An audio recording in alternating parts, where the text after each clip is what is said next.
but you are here with me, and I definitely appreciate that. To all the new people stopping by my channel, hi you guys. Make sure you hit that subscribe button and don't forget to turn on that bell notification so you're notified each time I post a video. And to all of my returning subscribers, hey y'all. So today's video, you guys, is going to be all about my 2-week wait symptoms.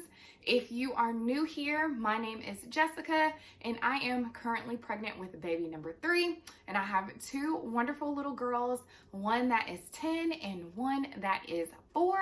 And so like I said, this is my 3rd pregnancy, and my symptoms this pregnancy was a little bit different.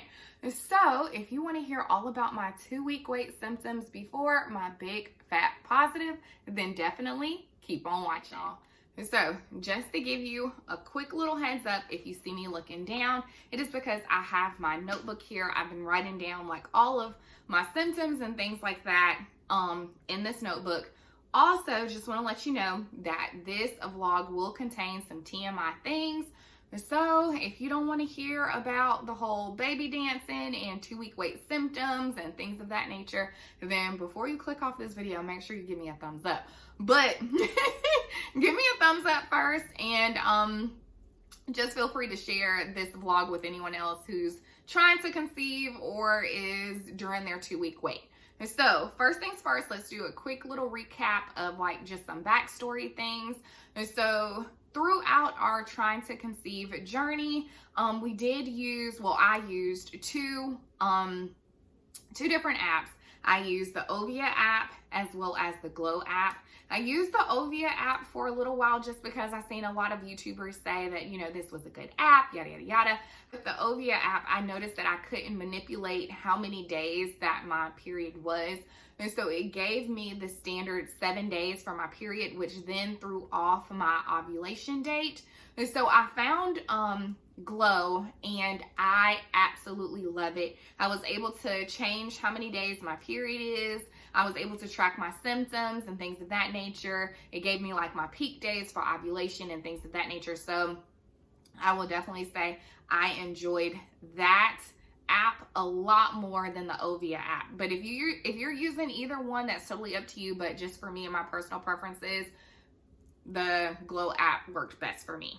So that's part 1 of the backstory. And so part 2 is pretty much everything that leads up to my 2-week wait.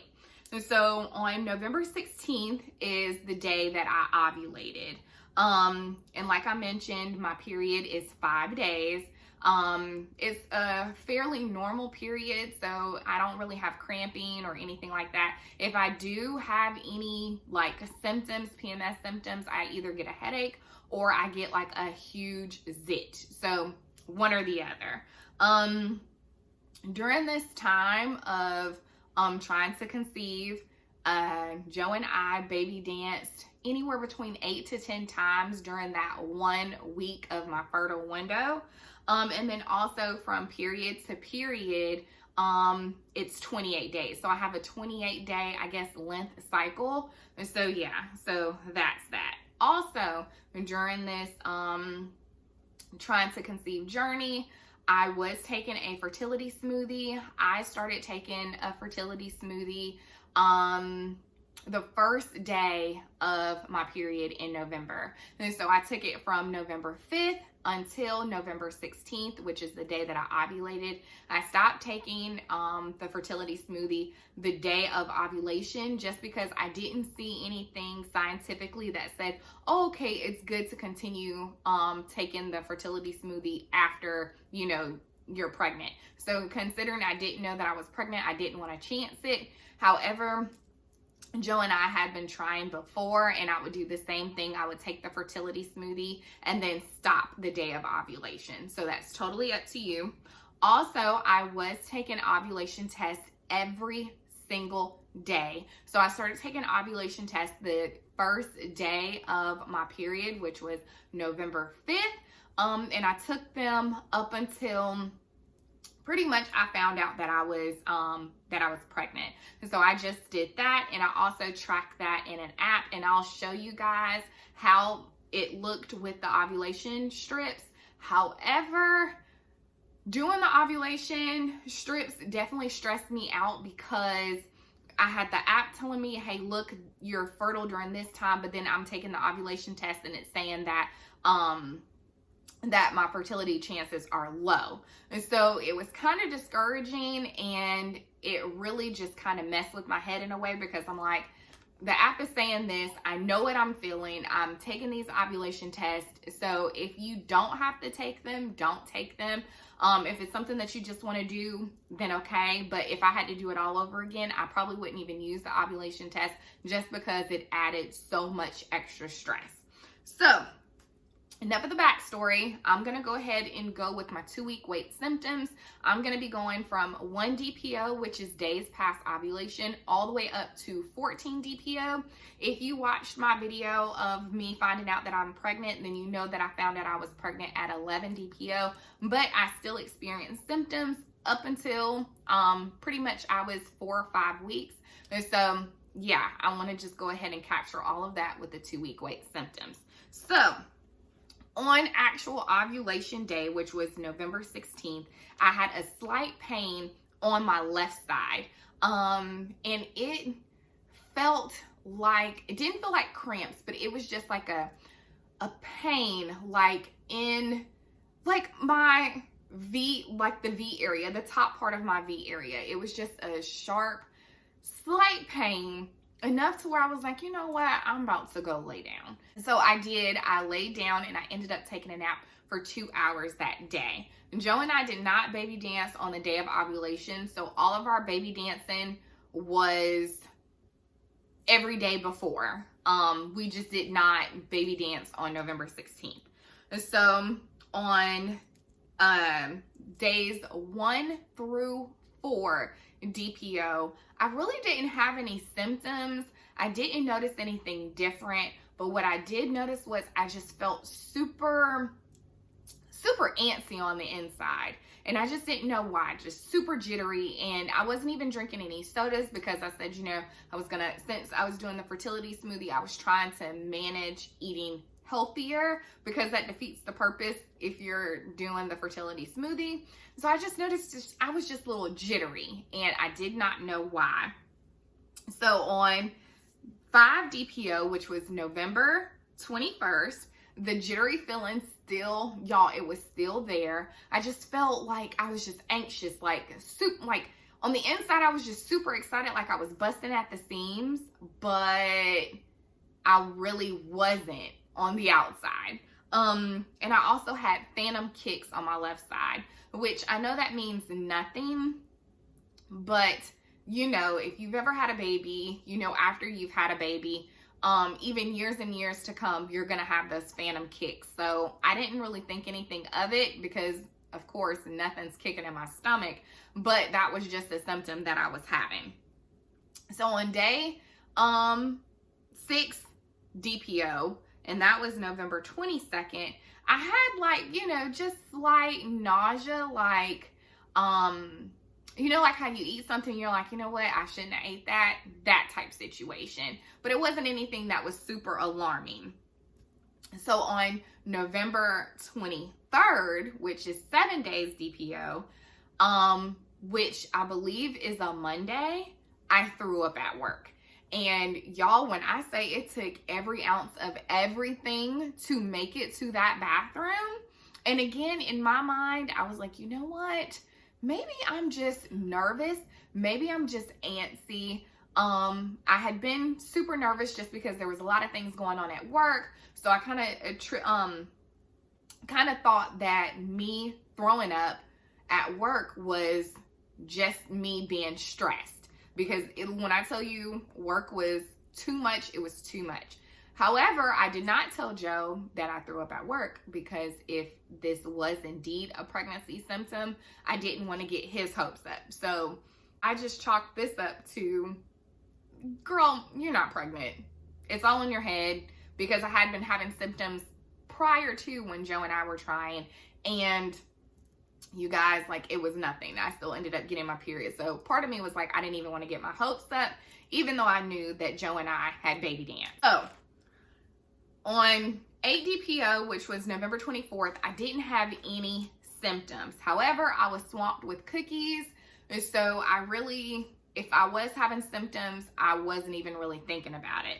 And so on November 25th, which is 9 days DPO, I had cramps, I was nauseous, I was feeling so tired that literally all I wanted to do was stay in bed. And I usually have period symptoms around this time, and I had none. So like I said, usually like I'll have a zit, and I do get back pain a lot. So that is another one of my symptoms, and I wasn't feeling that. I wasn't at all. So I was like, okay, maybe my period's gonna be late. Maybe, since I had changed my diet, I wasn't experiencing those same symptoms that I would have had if I just ate like I normally would eat.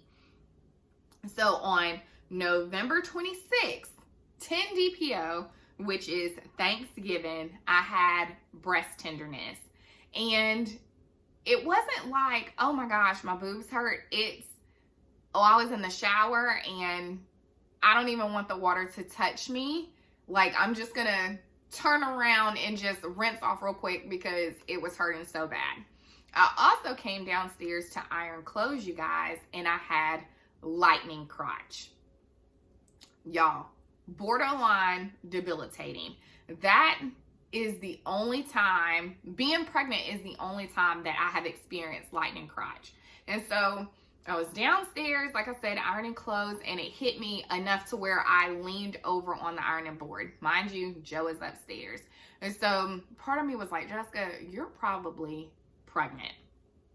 And so Joe was still getting dressed, and I ended up going to the grocery store to just go get a first response. And I was like, you know what? I can't take it today. I'm going to have to take it tomorrow because no one will be home. Carmen was staying the night with my mom and dad. Joe would be at work on that Friday, which is Black Friday. And then Leah was with her dad. So it was really no sense in me taking it, but I went ahead and got it because I knew on Black Friday I was not trying to go to the grocery store. So on November 27th, which is 11 DPO, a Friday, I took my pregnancy test and I got my big fat positive. And I will insert a picture here so you can see what the pregnancy test looked like at 11 DPO. So I ended up taking a first response. I took that, and you know what, y'all? I took the first response, which, you can do that 6 days before your missed period. I did the early detection. I also had a clear blue digital, which you don't take it early, and it showed up pregnant, as you can see. And then I also bought some little cheapy tests from Amazon, and I also did that. And as y'all can see, like, the line is dark, okay? So on 12 DPO, I didn't have any symptoms. I was, just a little nauseous, but that's because I was on the go and I wasn't eating as much as I needed to eat. So I just thought that was because of that. Like, I wasn't eating, even though I knew that I was pregnant. Also on 11 DPO is when I told Joe as well. So I told Joe the same day that I found out that I was positive. I just told him in the evening. I found out first thing in the morning. Also, November 29th, 13 days DPO, I dry heaved, which this is a Sunday. We had Zaxby's for dinner, and I guess the fried foods is what did it for me. And literally, y'all, I just had to dry heave in the bathroom. Nothing came up, but it was just a dry heave. However, I have been feeling nauseous a good bit of the day, and I did take a nap between 3:30 and 4:30 that day. November 30th, which is 14 DPO, I was back at work because Thanksgiving was over, and y'all, it took everything in me to get up and go to work. The extreme tiredness was literally at its worst on that day. And on that day, I ended up having to just drink a little bit of Coca-Cola just to make it through because I was done. But for the most part, throughout, you know, the 2-week wait, just the napping, which I didn't realize I was napping so much until Joe mentioned it. He was like, yeah, you were taking a lot of naps. And then my nausea. Those 2 things I would say was a lot, but I was excited that I was having those symptoms because those are normal symptoms, and at least let me know that, hey, look, my body is doing what it's supposed to be doing. But yeah, y'all, those are my 2-week wait symptoms. If y'all experienced any of these symptoms or different symptoms, let me know in the comments below. Also, if you are pregnant, let me know like what DPO you found out you were pregnant. Like I said, I found out at 11 days DPO. I know some people get a positive at 9 days DPO, which is insane and so awesome. And so yeah, so let me know in the comments below. But that is going to be it for this video. I will also have a playlist linked here with basically all of my pregnancy videos. I will be doing recaps, bi-weekly recaps, and just different things related to my pregnancy. I'll have them in this playlist, but for right now, you can click on this and catch up on the previous 2 videos. But that is going to be it for this vlog, you guys. If you like this video, make sure you give it a big thumbs up. Don't forget to hit that subscribe button and turn on that bell notification so you never miss an upload, you guys. And until next time, you guys, I'll see you on the next one. Talk to you soon. Bye.